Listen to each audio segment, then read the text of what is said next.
El proceso de construcción de la identidad colectiva. De acuerdo con la RAE, lo que conocemos como identidad es la conciencia que una persona o colectividad tiene de ser ella misma y distinta a las demás. Erikson define la identidad como un sentimiento de mismidad y continuidad que experimenta un individuo a lo largo de su vida, es decir, la percepción que tiene el individuo de sí mismo y que surge cuando se pregunta ¿quién soy? Existen distintos tipos de identidad como la religiosa, la nacional, sexual, cultural o colectiva. Todas ellas tienen distintas definiciones y refieren a distintas cosas. El concepto de identidad en las ciencias sociales. En sociología, la identidad colectiva se concibe como el componente que articula y da consistencia a los movimientos sociales como un elemento de la acción comunicativa y como un atributo de los actores sociales. En antropología, desde el esencialismo, la identidad colectiva es un conjunto de propiedades y atributos característicos de un grupo. De acuerdo con Henry Tagfeld, la identidad social se concibe como el vínculo psicológico que permite la unión de una persona con un grupo, y para lograr este vínculo, la persona debe reunir tres características: percibir que pertenece al grupo, ser consciente de que por pertenecer a determinado grupo se le asigna un calificativo positivo o negativo, y sentir cierto afecto derivado de pertenecer a este grupo.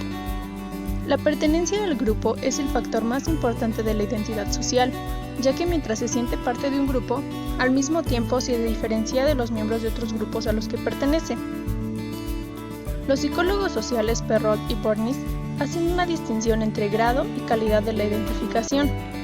El grado se refiere a la fuerza con la que se experimenta la diferencia con otros grupos, mientras la calidad equivale a la atracción que siente el individuo hacia el grupo al que pertenece. Es por esto que el hecho de que los individuos experimenten que son diferentes a otros no implica necesariamente que se identifican plenamente con el grupo al que pertenecen. Tagfeld concluye también que la identidad social se integra de tres componentes. Los cognitivos son los conocimientos que tienen los sujetos sobre el grupo al que se adscriben. Los evaluativos se refieren a los juicios que los individuos emiten sobre el grupo, mientras que los afectivos tienen que ver con los sentimientos que les provoca pertenecer a determinado grupo. Entonces, para pertenecer a un grupo, los individuos ordenan su entorno a través de categorías o estereotipos, en donde el individuo se define a sí mismo a través de su inclusión en una categoría y al mismo tiempo su exclusión de otras. La identidad colectiva en el contexto de la modernidad. Mientras en la sociedad tradicional los sujetos internalizan la estructura de significados presupuestos y que dan sentido a las interacciones de la vida cotidiana bajo un solo referente, como lo es la religión, en las sociedades modernas esto cambia, debido a que los sujetos pertenecen a una diversidad de grupos, al ser miembros de una familia, de un grupo escolar o un grupo religioso. A lo largo de su vida, los individuos van aprendiendo el bagaje cultural que incluye roles, actitudes, comportamientos proporcionados por los diferentes agentes de socialización, teniendo en los primeros años de vida a la familia como el primer grupo de referencia. Por lo tanto, la construcción de la identidad colectiva está relacionada con el proceso de socialización primaria y especialmente con la secundaria, la cual se desarrolla en función del contexto social.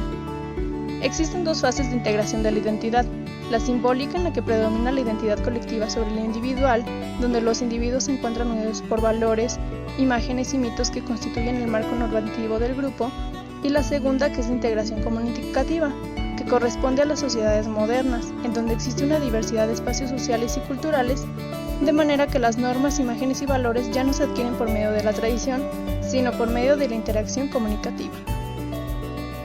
La identidad colectiva como identidad cultural. Consideraremos a la cultura como un sistema de creencias, valores y normas colectivas aprendidas y compartidas por los miembros de una colectividad. La concepción de la identidad desde el concepto de etnia se refiere al conjunto de rasgos culturales propios de una comunidad. En cambio, bajo la idea de etnicidad, se refiere a los rasgos culturales con los que se autodefinen los sujetos pertenecientes a distintos grupos. Por lo tanto, la identidad no surge en forma espontánea, sino que se trata de una construcción que los miembros de la comunidad realizan en un contexto social determinado. La identidad no solo es efecto de la cultura, también es condición necesaria para que exista a partir de las representaciones culturales y símbolos que los individuos van interiorizando a lo largo de su vida.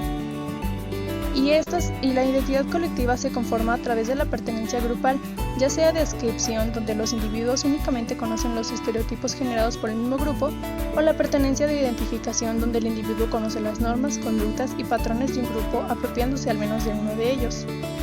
Finalmente, la identidad colectiva resulta de un proceso de socialización, a través del cual los sujetos conocen los repertorios culturales del grupo al que se adscriben, en donde actualmente ya no es la tradición, sino la interacción comunicativa lo que permite a los sujetos irse integrando a la colectividad.